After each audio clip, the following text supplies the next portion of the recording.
Hi, it's Father Roderick, and today we need to talk about Avengers Infinity War.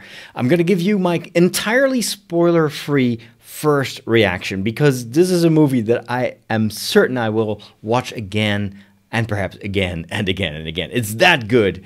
So no spoilers whatsoever.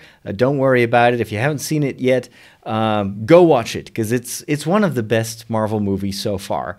This movie kind of brings together all the characters, almost all the characters that we know from the existing Marvel universe, which by itself is an incredible accomplishment. I was a little bit uncertain how they would do that and if they would be able to pull it off, because of course the big danger is that if you try to integrate so many characters, it's just going to be basically this clip show of like, well, this particular franchise needs a little bit of space, and then this needs to. They do that in a very, very clever way by telling basically one story from multiple perspectives, and the story very naturally flows from one area of the universe to another, from one set of characters to another, and it even is able to create space for just jokes, and it doesn't have the frenetic pace that I thought it would have by cramming so many characters into one movie. It feels very organic. I'm super impressed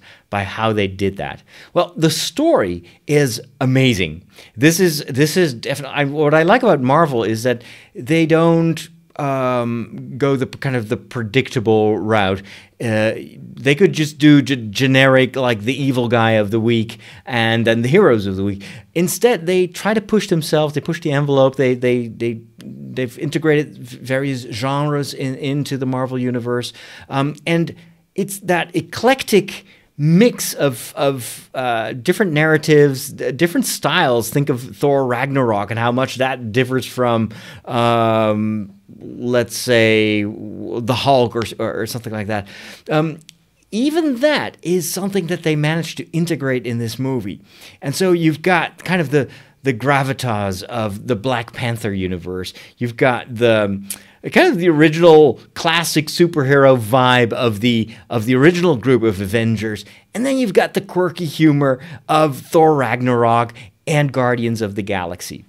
And it just feels so organic, and it's so well done. What I also loved is how they use the music to evoke all those memories from past Marvel movies. And they're like 32 right now. It's just, no, 32 hours of movies, worth of movies. But it's incredible how well Marvel has been able to build up this entire universe. What about the bad guy? Of course, well, the bad guy is here beside me. Well, actually, it's that one. It's Thanos. And he was introduced in previous Marvel movies. And I have to say that not being very familiar with the comic book universe of these Marvel stories, he didn't look that good to me. I was like, what is this guy? And he doesn't look that threatening and kind of looks one-dimensional and simplistic and even subpar compared to some of the other villains that we've seen in the Marvel Universe. Well, I'm happy to say that in this movie, Thanos is really a class on its own. He is very threatening, very well acted, very well animated as well, because of course, a big guy like that has to be animated. By the way, big guy. Thanos is big, much bigger than the Thanos that you see in the comic books on which the character is based. Or he looked almost too small to be a credible villain. The story itself is kind of loosely based on some of the elements of the comics. However, they completely change it, mix it up.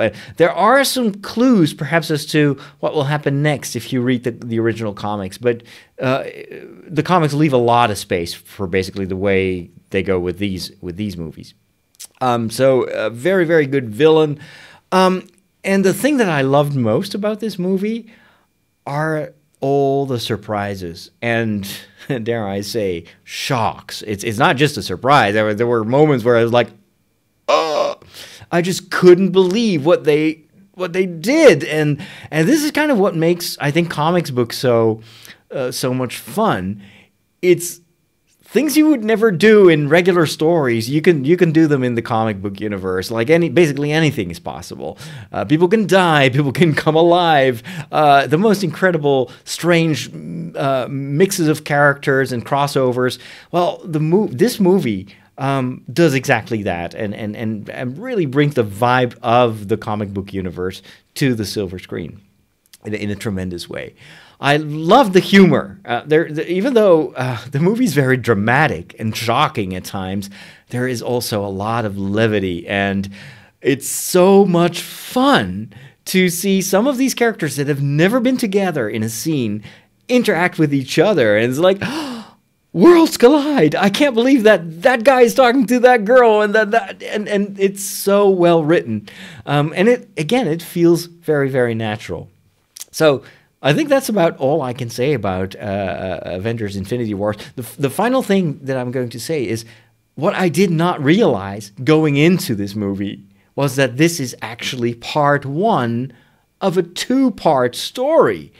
And so I left the movie theater, like literally my mouth was open, my jaw was on the ground, and I couldn't say anything. And then only later on I started to realize, well, wait a minute. There is going to be a sequel to this. This is not the end of the story.